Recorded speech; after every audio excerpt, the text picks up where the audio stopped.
After years of a break for endurance racing, the World Endurance Championship is formed in 2012. Meanwhile, the series comprises 8 races over 4 continents. 32 teams and 5 registered manufacturers will take part this year in 4 different classes for the 6 and 24-hour races. It takes a great amount of effort, and not least of all, it demands a tour de force logistical organization.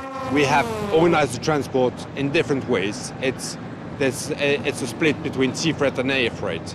The quantity of freight transported is 40-foot high cube containers, or 4 747 airplanes that are traveling around the world, which represents something like a bit more than 200 tons of material. The complete setup and dismantling of the WEC operation takes place over just a few days on location, a situation that's often only separated by a few weeks between races. A mammoth task, which especially for the racing teams requires strong teamwork even before the gates of the pit stalls open. A team which for most spectators operates in the shadows has to prepare long before the start of the race.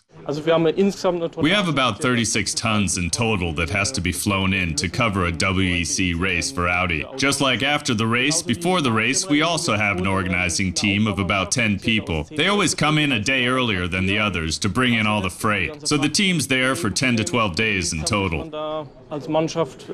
10 bis 12 Tage unterwegs, je nachdem wie lang das Rennen ist. Despite all the secrecy over individual strengths and innovations, the exchange of information with the suppliers and partners is a vital concern for the WEC. Only a WEC, we have 15 teams working with us. All our teams are first of all partners. It's not customer, it's really partners, so we work together. Standard race weekend in WEC overseas, we bring about 2,000 tires. It's about 100 tires per car. Another key position involves the race engineer, who is also the closest link between the team and driver. I think to have any successful team, it's all about how the people work together and interact, and that's of course no different from the engineers and drivers and mechanics. You know, they've all got to work together in harmony. For the engineers and the race drivers, that's something that takes, I think, quite a long time to get that connection and understanding between the two sort of parties. And I'd say it's probably about 1 year, really, of full racing and testing before they both fully kind of understand each other. Ultimately, without a doubt, the pivotal center of each race is the driver. But to reach a driver's full potential every day on the racetrack, the driver relies on the help of others.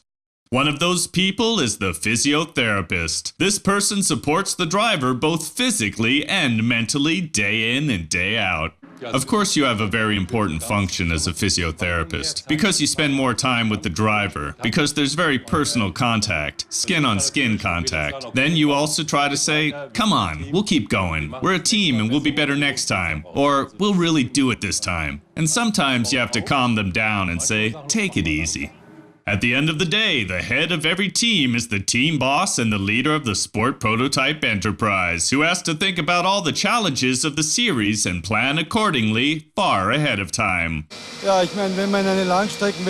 When you enter a World Endurance Championship, then you know you need to have the best people with you to be successful. We've built up a very strong driving squad for the endurance races over the last few years. The teams themselves, like the mechanics and engineers, are based on the successful Le Mans teams over the last few years.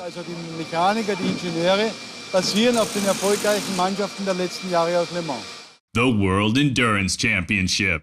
A championship that touches the lives of many. A championship that leaves no room for loners and is only won together as a team. Tu opinión nos interesa. Si tienes algo que decirnos, envíanos un mail. Esperamos tus sugerencias.